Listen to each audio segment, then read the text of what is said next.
एक बार फिर दिल्ली सरकार की नई आबकारी नीति।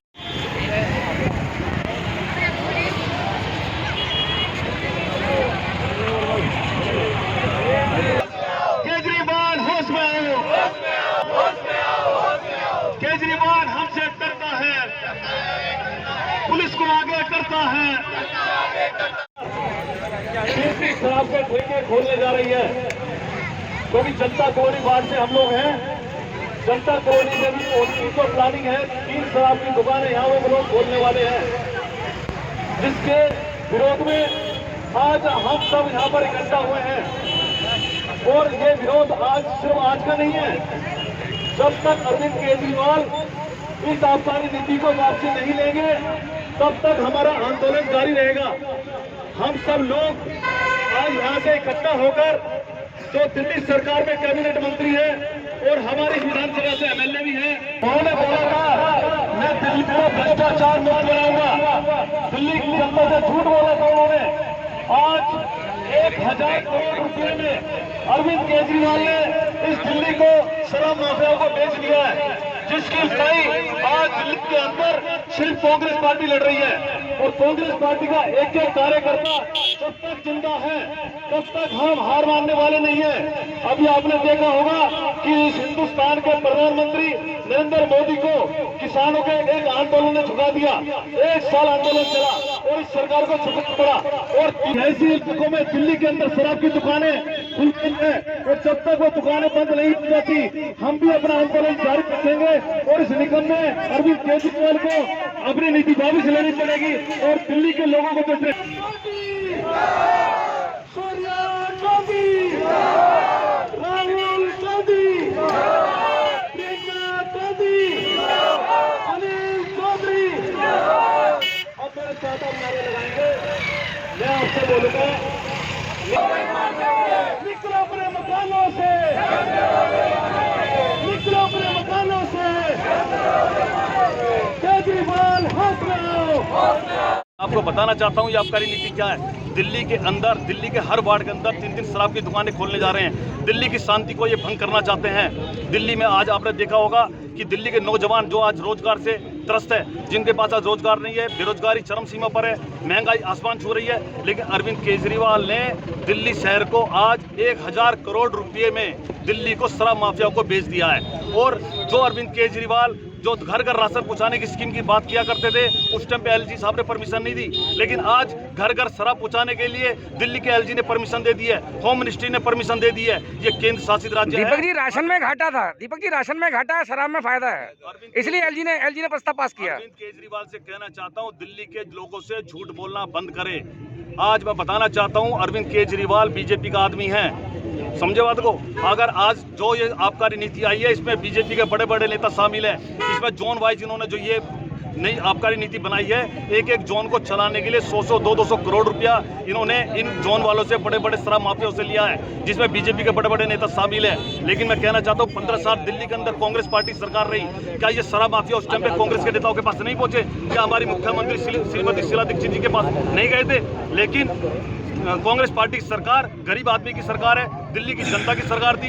हमने ऐसी आबकारी नीति कभी नहीं लगाई, हमने दिल्ली की जनता से कभी धोखा नहीं दिया, हमने दिल्ली की जनता से कभी झूठ नहीं बोला और कोई ऐसी नीति नहीं लाए जिससे दिल्ली की शांति भंग हो, दिल्ली के नौजवानों पर असर पड़े। क्या आज आप मुझे बताइए, आप अपनी गली के बाहर निकलेंगे आपको शराब की दुकान मिलेगी और शराब की दुकान के बाहर आधा किलोमीटर तक जाम लग जाता है और लोग किनारों पे खड़े होकर जगह जगह शराब पीते हैं। उसका असर आज हमारे घर पे, हमारी महिलाओं पे, हमारे बच्चों पे क्या जाएगा? आज जो हमारे नौजवान, जो हमारे बच्चे कल को बड़े होंगे, आज हम उनको क्या, कौन सा दिल्ली देना चाहते हैं? कि वो वाली दिल्ली कि आप दिल्ली से बाहर निकलो और शराब की दुकान आपको मिल जाएगी? ये हमारे देश की संस्कृति। दीपक जी बाबरपुर के विकास पुरुष गोपाल राय जी ने तोहफा तो दिया ना बाबरपुर विधानसभा की जनता को। देखिए गोपाल राय ने जो तोहफा दिया है, आप टेंशन ना लें, आने वाले वक्त में बाबरपुर की जनता गोपाल राय को ऐसा तोहफा देगी वो जिंदगी में याद रखेंगे। आने वाला वक्त मैं आपको बताना चाहता हूं, दिल्ली की जनता और कांग्रेस पार्टी का है। दिल्ली के लोग जाग चुके हैं और दिल्ली की जनता समझ चुकी है कि कांग्रेस पार्टी का जो रास्ता वो सबसे अच्छा रास्ता, और वो सरकार आज हमें दोबारा चाहिए। उस टाइम पे जो विकास हुआ, डेवलपमेंट हुआ, वो आज दिल्ली के अंदर सब चारों तरफ देखने को मिलता है। लेकिन अरविंद केजरीवाल ने, आज आपने देखा होगा उत्तराखंड के अंदर क्या बोलते हैं कि मैं 300 यूनिट बिजली फ्री दूंगा, उत्तराखंड के एक एक घर में मैं सबको नौकरी दूंगा, और रोजगार भत्ता जो बेरोजगार लोग हैं वहाँ पे बेरोजगार भत्ता 5000 रुपये दूंगा। मैं पूछना चाहता हूँ, दिल्ली के अंदर आप मुख्यमंत्री है, पहली बात तो दिल्ली के अंदर 300 यूनिट बिजली फ्री आप नहीं दे पा रहे हैं। दिल्ली के अंदर कितने नौजवानों को आपने नौकरी दी है, और आपने कौन से बेरोजगार लोगों को यहाँ पर भत्ता दिया है? दिल्ली के अंदर कांग्रेस की सरकार में 8.5 लाख लोगों को पेंशन मिला करती थी, और आज दिल्ली के अंदर जब अरविंद केजरीवाल की सरकार है, सबकी पेंशन बंद कर दी है। मैंने एक आरटीआई लगाई है, आरटीआई के माध्यम से आपको बताना चाहता हूँ कि हर महीने 100 करोड़ रुपया ये आम आदमी पार्टी अरविंद केजरीवाल अपने ऐड पे खर्च कर रहा है। वो 100 करोड़ रुपया क्या गरीब लोगों के विकास पे खर्च नहीं हो सकता? क्या गरीब लोगों को पेंशन नहीं दी जा सकती? मतलब अरविंद केजरीवाल, मैं कहना चाहता हूं कि आज बीजेपी की केंद्र के अंदर सरकार है, क्यों अरविंद केजरीवाल के खिलाफ वो कोई जांच नहीं बैठाते? क्यों आज उनके खिलाफ कोई रेड नहीं पड़ती? कांग्रेस के सारे नेताओं पर रेड पड़ रही है, अरविंद केजरीवाल पे आज तक कोई रेड पड़ी क्या? आज ये दोनों मिले हुए हैं। अरविंद केजरीवाल बीजेपी का एजेंट बनकर सिर्फ कांग्रेस को खत्म करने का काम कर रहा है। और क्या नाम है आपका? मेरा नाम शमीम बानो। मैं ये जानना चाह रहा हूँ, जिस तरह से आज केजरीवाल की आबकारी नई नीति जो चल रही है शराब के ठेके जगह जगह खोलने की, उसके खिलाफ कांग्रेस पार्टी प्रदर्शन कर रही है, क्या कहना है इसके बारे में? बंद कराना चाहते हैं जी। हम नहीं चाहते जी कॉलोनी में या किसी भी वार्ड में शराब के ठेके खुले। कॉलोनी में वैसे ही इतनी परेशानी है, कारोबार नहीं है, नशे पत्ती इतनी होती है, और ऊपर से शराब के ठेके। जो वादे करे केजरीवाल जी ने वो क्यों नहीं निभा रहे हैं? वो क्यों नहीं निभा रहा है? दिल्ली सरकार के केजरीवाल ने वादे निभाए ना, पानी फ्री और बत्ती फ्री दे रहे हैं ना। क्या फ्री दे रहा है? लोगों की पेंशनें रोक के बत्ती फ्री दे रहा है, स्कूल बंद करके राशन फ्री दे रहा है। क्या कर रहा है? क्या फ्री दे रहा है? जो यहाँ के माननीय विधायक है, क्या कहना है उनके बारे में आपका? उनके नहीं है, तो कुछ भी नहीं कर रहा है। कॉलोनी में डेंगू देखो, मलेरिया किस कदर फैला, कूड़ों का ढेर किस कदर फैला, कोई सफाई नहीं है। सफाई होती है पर्चों में, कागजों में सफाई होती है, वो तो डेली की सफाई होती है पर्चों के अंदर, और जैसे नहीं होती कोई सफाई। जिस तरह से शराब नीति चल रही है, अगर शराब के ठेके केजरीवाल सरकार हर वार्ड में खोलती है, तो कांग्रेस पार्टी की महिलाओं का क्या आगे कदम होगा? यही खत्म होगा, इससे ज्यादा खत्म होगा। घर छोड़ के रोडों पे निकल आएंगे हम लोग।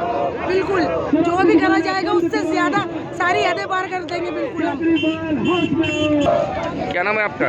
नफीस अहमद। नफीस जी, ये बताइए, जिस तरह से केजरीवाल दुनिया को बहुत बड़ा व्यापार देने जा रहा है, 850 दिल्ली सरकार जो है ठेके खोलने जा रही है, क्या कहेंगे? और हर जगह विरोध प्रदर्शन हो रहा है, लेकिन दिल्ली सरकार के कानों में जू नहीं रेंग रही। पूरी दिल्ली में प्रदर्शन हो रहा है, मगर दिल्ली सरकार, केजरीवाल की सरकार की बिल्कुल कान में जू भी नहीं रेंग रही है। इसके खिलाफ हम प्रदर्शन कर रहे हैं। अगर ये ठेका खुलेगा तो छोटे छोटे मासूम बच्चे उसके आदी हो जाएंगे, तो बड़ा माशरा बड़ा ख़राब होगा, उससे माहौल बड़ा ख़राब होगा।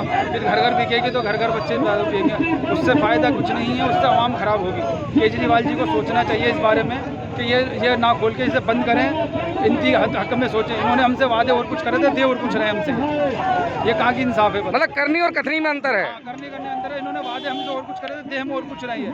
ये शराब हमें दे रहे हैं, हमारे बच्चे शराब पियेंगे, पानी पियेंगे। इन्होंने मतलब कहने का मतलब नबी जी ये है, विकास के नाम पे शराब परोसी जा रही है। इन्होंने कहा था विकास देंगे, विकास तो इन्होंने दिया नहीं कहीं से कहीं तक। तुम हमारे हालत देखते हो वार्डों के, हमारे वार्डों के हालत क्या है, और ये हमारे वार्ड में शराब और खुलवा रहे हैं। जो हम चाहते हैं हमारे बच्चे नशे से बचे, हमारे बड़े नशे से बचे, उससे ही हमारे बच्चे नशे में पड़ जाएंगे इनकी वजह से, केजरीवाल की वजह से। तो केजरीवाल जी को समझना चाहिए कि ये ना खोलें, कुछ अच्छा भी विचार लाएं, ये नहीं खोलें। इनसे हम सख्त नाराज हैं, इस खिलाफ से बिल्कुल इनके कानून से। 2022 में क्या हाल होगा निगम का, बताएं इस बारे में। 2022 में देखो, हम पूरी नीति लगे हुए हैं। केजरीवाल की जैसी राय है, इस राय से तो ये कभी दोबारा नहीं आएंगे। इंशाल्लाह हो सकता है कांग्रेस ही दोबारा आए, जब भी हिंदुस्तान का भला होगा, हमारी दिल्ली का भला होगा, जब भी कांग्रेस आएगी। कांग्रेस के बिना कोई हल नहीं हो सकता हमारा, वही हमारे लिए हल करा सकती है। जितने भी कानून सरकार पास कर रही है, केंद्र सरकार, केजरीवाल